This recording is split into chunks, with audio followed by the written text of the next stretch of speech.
All right, so basically when you start off and you're drawing the eyes, the ears, the nose, the mouth, in our case right now, it's just about the eyes, okay? Let's just be concerned with drawing the eyes.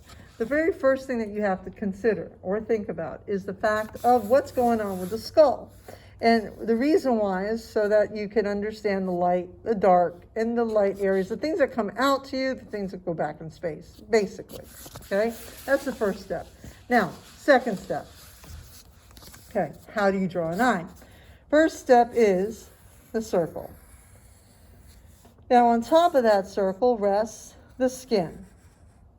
Okay. Then on one side it's kind of curved, and on the other side it's pointed. All right, so that's let's say the first part. Second step, you have skin, you have a tear duct, okay, that makes up this area. Just like that, a little bit of a skin that shows here and there.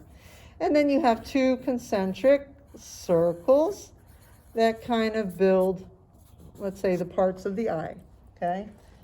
Next step after that, you now start thinking about what's going back into space, what is coming out to you.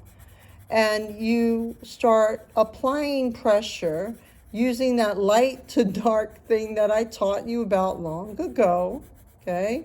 The only thing different is that maybe you'll start it with pencil, maybe you start it with color pencil. That's depending upon what you want to do. In my case, I went ahead and I used orange. And I'm going light to dark with the orange. And it could be a pencil. It could be a black color pencil. It could be a regular pencil. And you can continue with doing this light to dark thing that we learned right from the beginning, okay? Now, next step. Go into the, and also one more thing too. If you guys remember when we were drawing the shapes, how we had a highlight, we have a shadow, we have a cast shadow, we have a reflective light. All of that is just build up to what we're learning today. Now, that's just the beginning. The next step, because I'm using orange, okay, orange is in the red family, so I'm going to grab a few colors. I'm going to grab red, and I'm also going to grab brown, because brown is relatively in the same family, okay? Now, so what I'm going to do now is I'm going to use my brown, and I'm going to start darkening those areas that are a little bit darker, areas that go further back into space.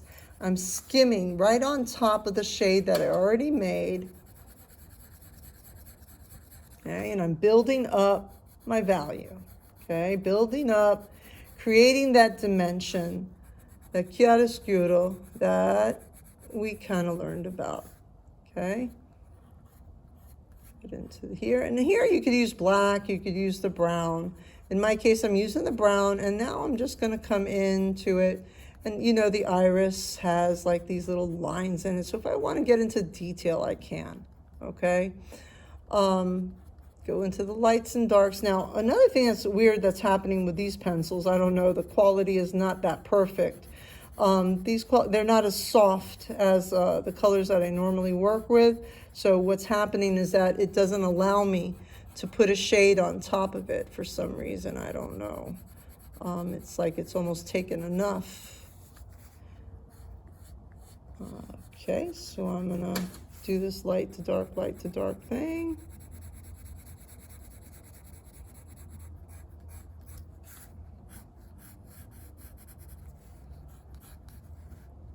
And now I'm going to pop in some of the red that I have. Okay, so that way it goes from that brown to the red to the orange. Okay, now another cool thing about eyes is that, like inside the eye, you'll have like shadows that come from the upper eyelid, which is kind of bizarre, but it's true, which is kind of interesting.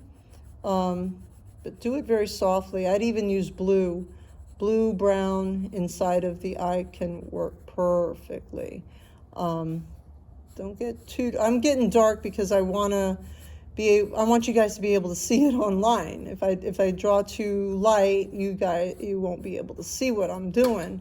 Okay, so I have to unfortunately exaggerate some of the things that I'm drawing for the purpose of demonstration. Now in here I'll pop just a little bit of black. I'm not going to outline. I don't want you outlining. I want you to build the form, build the shape slowly. Okay. Now it looks like a real eye. It's getting there. Okay, now eyelashes. Eyelashes, they tend to come from this little piece of skin, and they usually group together in threes, which is kind of bizarre. It's kind of an interesting dynamic, how they come from that little skin area, and they kind of group together. But I'll tell you, usually when you're painting or drawing people, very rarely will you be able to see the eyelashes, which is kind of funny. We know they're there, we know they exist, but sometimes when we're painting or drawing them, they won't show. Okay, so we sometimes leave them out from the composition. I know I have left out eyelashes many times because of the fact that I couldn't see them in the picture, so I didn't draw them. Now, that would be considered, let's say, the eye. Okay, let me bring it closer so you guys could see it on camera a little bit better. That's kind of what I just drew there. Okay. Now, luckily I'm going to be getting another camera so you guys will be able to see color a bit better, because this document camera doesn't do very well. Now, that's just the eye. Now, how do you draw the nose? Let me pick another color. Let me get fun. I haven't had fun yet all day. So let me pick some. I'm going to go ahead and use blue. I'm going to use green. And I'm going to use a light blue. I think that'd be kind of cool. Why not? They don't have to be realistic. I mean, they could be far out and funky if I want to. Now, start off first with a triangle form. Then from there, find the halfway point. Okay? Well, actually, let me draw that a little darker so you can see it better. You guys don't talk to me. You don't tell me whether you see it or not. Okay. Now we're going to do the elliptical forms. Okay. And then from there, from those elliptical forms, then this area here and this area here usually gets darker because it goes back into space. Remember, we talked about things that go back into space, things that come out to you. So I'll go ahead and I'll hit up all the areas that I know for sure get darker, okay, and go back in space. Like even within here, I'll go ahead and hit the shadow, hit the shade just along the edges, because I know this is a ball-shaped form, okay? And just like we've done before with the ball-shaped forms, we did that light to dark, the light to dark, okay? Now, to make it even more like a nose, now we put in the nostrils. So here we had the forms, now we're putting in more details to make it even more like a nose, okay? Now another thing too, I don't know if you've ever noticed, but just underneath this area here, it gets a little darker. I forget what that area is called. I think it starts with an M or a P, I can't remember. It's just underneath the nose area and just above the lips.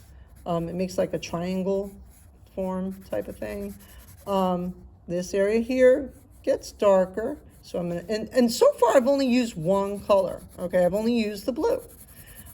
And now, from just using that blue, I'll go ahead and now add up my other shades. I'll go ahead and pop in some green. Green will make it lighter, quote unquote. They say that green, because it is analogous to the blue, that it's gonna make it appear like it's lighter. So I'll go ahead and add that in, and it starts to just, it becomes very, it almost vibrates, the shades, the colors. It creates so much attention in that area once you start mixing them together. It creates like this glow, okay, which is kind of cool. And now I'm gonna go ahead and pop in with my darker blue in my darker areas, okay?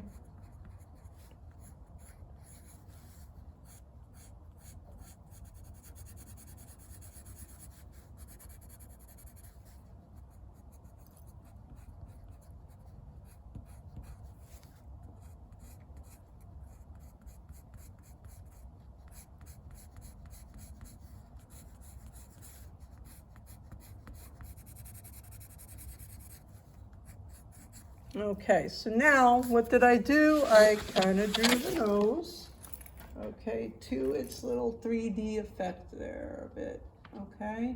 So now that's how you do it, all right?